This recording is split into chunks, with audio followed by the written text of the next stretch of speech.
There's something insanely charming about looking back at gaming in the 2000s, especially if your childhood took place over those years like mine did. There was nothing like playing all of the biggest and most popular games in elementary or middle school, while conversing with your friends about the new discoveries you made, or maybe passing around a strategy guide during lunch break to share all the secret content together. While I was never a kid who could afford the strategy guides, my friends made sure they bought the Pokemon ones that were released with the new games. But in figuring out all the hidden content in a game from a source like Nintendo, there was also an anti-source for these secrets that would often take the form of printouts from gaming websites or even those very same friends. These are known as playground rumors, and often made the rounds back in the day to perpetuate a fake game unlockable or secret as otherwise being real. While this kind of culture isn't as relevant now with the availability of information on the internet, I started thinking more about it recently from reading through old websites and even while playing Mario Kart 8 Deluxe of all things. It actually reminded me of a few unlockables I tried to get in Double Dash, and the rabbit hole began. So with that said, it's time to dive into some playground rumors from my childhood that maybe you experienced too. The first game I'd like to discuss is Mario Kart Double Dash, and with the vast amount of unlockable content in this game, it was prime for fake cheats. I remember first playing the game at one of those stand-up GameCube kiosks in Circuit City, and bought it shortly after. But I wasn't very good, and only unlocked the easiest cars and cups that a kid would be able to get. Of course, I thought I was good, and figured there was nothing else to get in the game besides what I already had, until my friend told me about what he unlocked. This was my first time hearing about the Toad and Toadette team, which sounded very believable, since they were main Mario characters.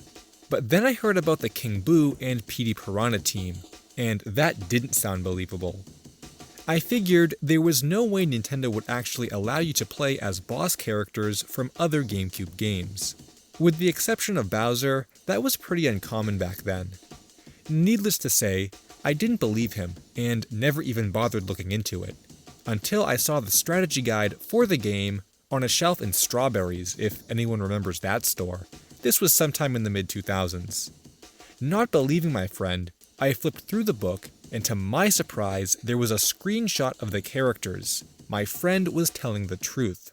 Eventually, I did end up grinding out mirror mode on 150cc and got them. But this is where I fell for a bunch of other fake cheats that claimed there were even more unlockables in the game.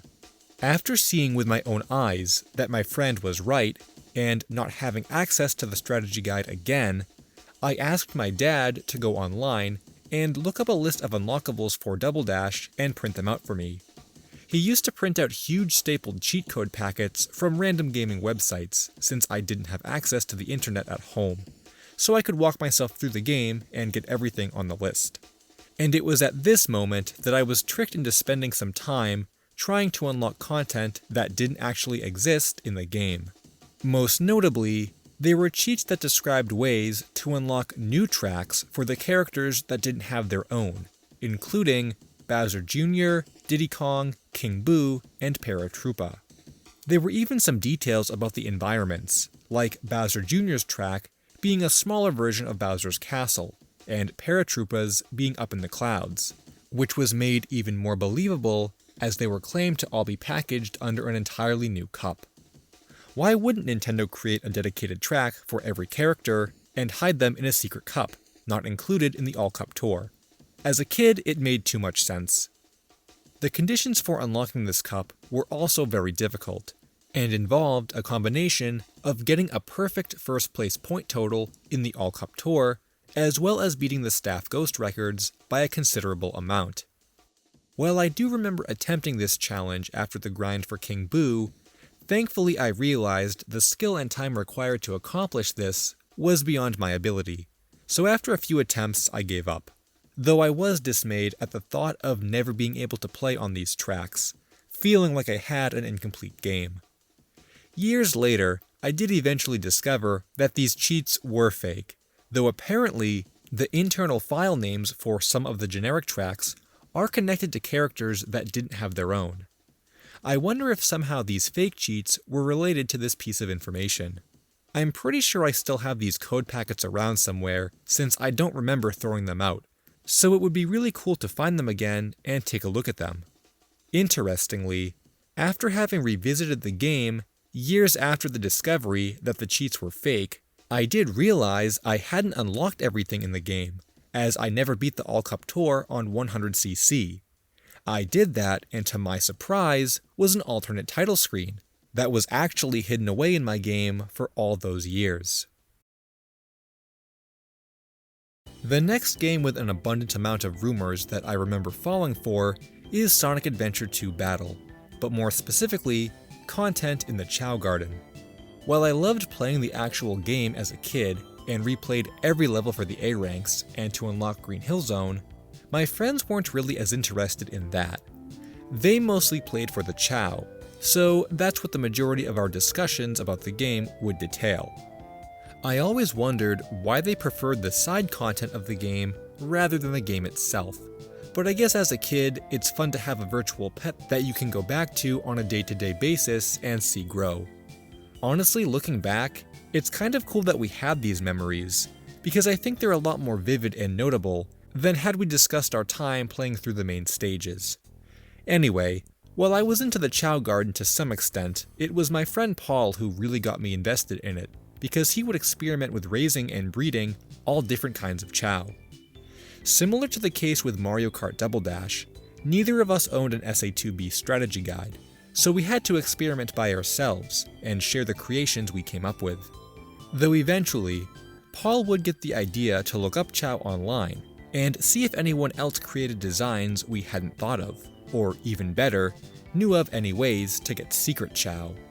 This led to a lot of very memorable results, including the discovery of the iconic Chao Island website, as well as ancient YouTube videos that showcased a collection of bizarre creations that were made by hacking a ROM. Their appearances were so drastically changed beyond what you can achieve in the game, though it goes without saying that I had no idea what hacking a ROM meant in 2007. So I looked into this, and eventually, it led me to a variety of cheat websites for tips and tricks on how to raise your Chao. While action replay codes for hacking the color and creating other visual effects were present, it was the creation of what's known as Character Chao that fooled me. Character Chao refers to the customization of Chao that changes their appearance to resemble other Sonic characters, and in the base game itself, there are 3 that can be achieved: Sonic, Shadow, and Knights. You would often find tutorials and requirement guides for how to get your Chao to look like this, but of course, some of those same websites would take this idea and run with it in order to trick the player with a fake cheat.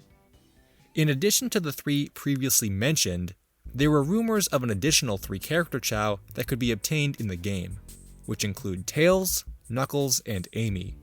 What's interesting about this rumor, compared to something like the Mario Kart Double Dash one, is that there were never any pictures supplied for those extra tracks, so you had to take the author's word.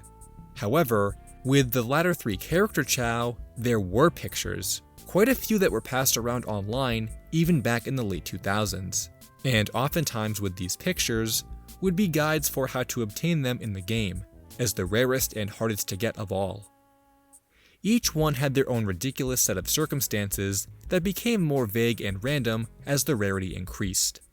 To get a Knuckles Chao, it required the constant evolution of your Chao, and with every time this occurred, it would sprout a dreadlock on its head. A total of 6 evolutions would need to be completed to finish the transformation, and get an entire head of dreadlocks, at which point the tail would grow out and Knuckles grow on its hands. The Tails Chao was a little more simple, but tapped into that vague and random area, which stated that you could only care for your Chao as Tails, and if you get really lucky, it'll become a Tails Chao rather than a Hero Chao during its first evolution. Finally was Amy, which detailed using Rouge as the caretaker and following a strict in-game time guide for how much time you had to spend with it and how often you had to pet or hold it, as well as what exactly to feed it. As a kid, I was pretty bad at following these kinds of guides in attempts to make any type of Chao, so I figured this was beyond my capabilities and never gave it much effort. Even if it came down to something like randomness, I'd probably never get it. But I was convinced these existed in the game and constantly dreamed about making an effort one day to get them. While the fact of the matter is, these Chao are not actually in the base game, and you cannot create them in the game, that's not to say they're entirely fake. You might be wondering where those pictures came from that were passed around back then, allegedly proving the existence of these Chao.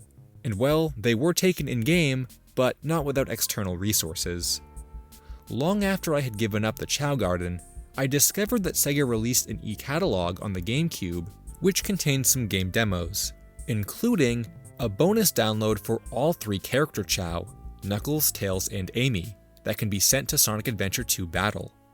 With the exception of the Tails Chao also being a download from Phantasy Star Online, this method is the only way to currently obtain these character Chao officially. Sega did hold other events in the early 2000s that allowed players to download them in person, but these methods aren't available anymore. Looking back on how obscure this piece of information was in the late 2000s, it's possible the fake information about making them yourself was created by someone who had seen those images and made up a way they believed the Chao could be obtained. It goes without saying that Animal Crossing had its fair share of playground rumors, and in the past I've talked about several of these over the course of a few different videos. But without a doubt, the abundance of fake codes that were passed around definitely became its foundation because of how easy they were to fake. In the GameCube version, you were able to tell Tom Nook a series of letters, numbers, and characters, which would grant you a free item, and oftentimes this was the only way to acquire some rare ones, like the Nintendo Power Set, given out through the magazine. However, it took no effort for someone to type out a fake code, post it on any gaming website, and fool players into thinking they'd get a rare item by telling the code to Tom Nook. I used to see these a lot back in those days, with fake codes to get the NES games and even items that didn't even exist. Sometimes I wonder if these fake codes were accidentally posted with the wrong digits, or people legitimately thought there was content in the game that wasn't actually there. But there was another part of the game that I constantly heard fabricated stories about, and those would be locations in the game. For some reason, kids love to talk about all these rare encounters or places that they figured out how to get to, like finding the jail cells in the back of Copper's police station, or being able to get off the train on the opposite side of the tracks. None of that is possible, and it's pretty easy to debunk by yourself, but one of my friends told me about a secret area from Wild World that wasn't so easy for me to find. While Wild World did have a decent amount of fake content online, it wasn't nearly as popular with my friend group as the GameCube version, so I didn't hear about as much fake stuff, but I've always remembered this story. To visit another town in Wild World, you have to travel through the village gates, which are blocked by Copper and Booker. To leave, all you have to do is select whose town you're visiting, and the gates open. A scene plays of your character leaving, followed by a black loading screen, and then simply appearing in the other town. But that was only if you were a bad player who didn't know the way to enter the secret area in between the two towns. At one point during our Animal Crossing conversations, my friend described an area that could be reached by entering a very specific and difficult button combination while the black loading screen was visible, and if entered correctly, rather than appearing in the second town, you'd appear high up on a cliff. This was described as a minigame by my friend, and involved the player essentially skydiving off of the cliff with a balloon attached to their waist, allowing for a slow descent back down, as millions of bells and rare items passed by in the sky. It was up to the player to collect as much of these as possible before landing where the minigame would end, and the game would continue as normal. As someone who always had a hard time getting money in Wild World, I thought this minigame would be the answer to my problems, but unfortunately for me, I didn't even have a second copy of the game to test it on. I did visit a couple towns during my time playing Wild World, but of course I never got the right button combination, and my friend conveniently didn't remember how he activated it either. Even after I had internet access, I looked on YouTube to see if anyone else had discovered this, as if it was some kind of undocumented secret. I was kind of obsessed with it, until eventually I learned that such a thing never existed. Thinking about it nowadays, I wonder if he made it up as a mirror to the Blanca drawing minigame that you can play in the GameCube one, but I'm probably giving him too much credit. I'm sure he just thought it would be cool if he knew more about the game than anyone else, which is the driving force behind most of these playground rumors to begin with. I'd like to take a moment to have a speed round of some of the other playground rumors I've heard over the years that don't have huge backstories to them, but are still odd and interesting. In Super Smash Bros. Melee, I had one friend who insisted he had unlocked several other characters that weren't in the game, such as the Kanto starter Pokemon that could evolve with the more battles you fought. He also mentioned that Popo from Dragon Ball was playable, for what I can only assume was not knowing the Blue Ice Climber's name is also Popo.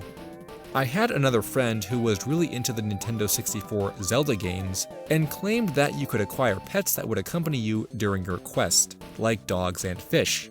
While there are dogs that can follow you around, and fish that can be caught from the fishing pond, this is a huge exaggeration of their intention, and by no means can be kept as a pet. And finally, the amount of unlockable content in the Versus mode of Star Fox Assault is so massive, I fooled myself into thinking they'd let you unlock even more than what you actually could, believing that the rest of Wolf's team would become playable, along with a Wolfen version of the Landmaster. In an interesting twist, years after having never unlocked any of this content, I actually did reference a player's guide that I found at GameStop, which confirmed I had indeed already gotten everything the game had to offer. A disappointment for me, to say the least. If there was ever a video game that had the widest range of personal connections to it, that game would probably be Mario 64, though I'd like to think Animal Crossing would be a close second. Even decades after its release, people are still discovering new aspects of the game and experiencing it for the first time. While I didn't play Mario 64 when it came out, since that was the generation before I started gaming, I did play it on the Wii Virtual Console, and eventually fell into the rabbit hole of rumored content that had been passed around in the previous years. I used to love looking through old GeoCities pages that talked about some of the oddities of the game, of course El is Real being one of the big ones, though that mystery has since been solved. But there's a different part of the game that still fascinates me to this day, and it was something I actually found for myself before having read the lore behind it. This piece relates to a different source of the overall playground rumor culture, the idea that Nintendo was lying to you. This is a concept that grew in popularity during the 90s, when gamers often thought that content within the strategy guides, or tips in Nintendo Power, were not telling the player of all the secrets in the game. This happened a lot with the Pokemon series, as people assumed there were more Pokemon to catch beyond the ones in the guides, and that Nintendo wasn't telling you about them to keep the best ones a secret. The Pokegods rumor was a great example of this, and as a result, it spawned many hoaxes relating to the strongest of all Pokemon, none of which ever existed. However, in the case of Mario 64, there's a bit of this too, from the strategy guide for the game, though it's more grounded in reality. When I played the game for myself and made it to Big Boo's haunt, just like many unsuspecting players, I got jump scared by the Mad Piano, an enemy that camouflages as a normal piano, then springs to life when approached by Mario. It's only seen in this one area of the game, and hides a red coin behind it, making the player interact to obtain it. However, what I and most other players probably did when they first saw it was jump on top in an effort to defeat it, but that didn't work. Thinking it would require a stronger attack, I went into a ground pound, but again, that only hurt me. Apparently, the Mad Piano cannot be defeated, and has created a minor mystery about the enemy that to this day has never been solved. While it's not uncommon for the Mario series to have invincible enemies, it was discovered that the Mario 64 strategy guide, officially released by Nintendo Power, states, with a lot of effort, you can beat the piano, but you won't get anything for doing so. This line of text makes it seem possible to defeat the enemy, and the phrase "with a lot of effort" seemed oddly specific, and would have required much more than a simple jump or ground pound. I actually went back into the game, believing there could be some kind of greater trick to it, but after experimenting for a bit, I couldn't figure it out. The best plan I had was to grab a vanish cap, which would make me invincible, and attempt to lure the piano into a hidden trap or something else in the room, but there's nothing else for it to interact with. More likely than not, there's no possible way to defeat Mad Piano, and the most popular theory related to it is that the text was written based on an earlier build of the game, in which it could be defeated. This wouldn't be the first time Nintendo Power had content in their guide that was taken from an earlier build of the game. I suppose this also relates to lost media in some way, if there's some gameplay that exists of the piano actually being defeated in a build of the game. I would love to see that, and as far as I'm aware, no such footage has ever appeared.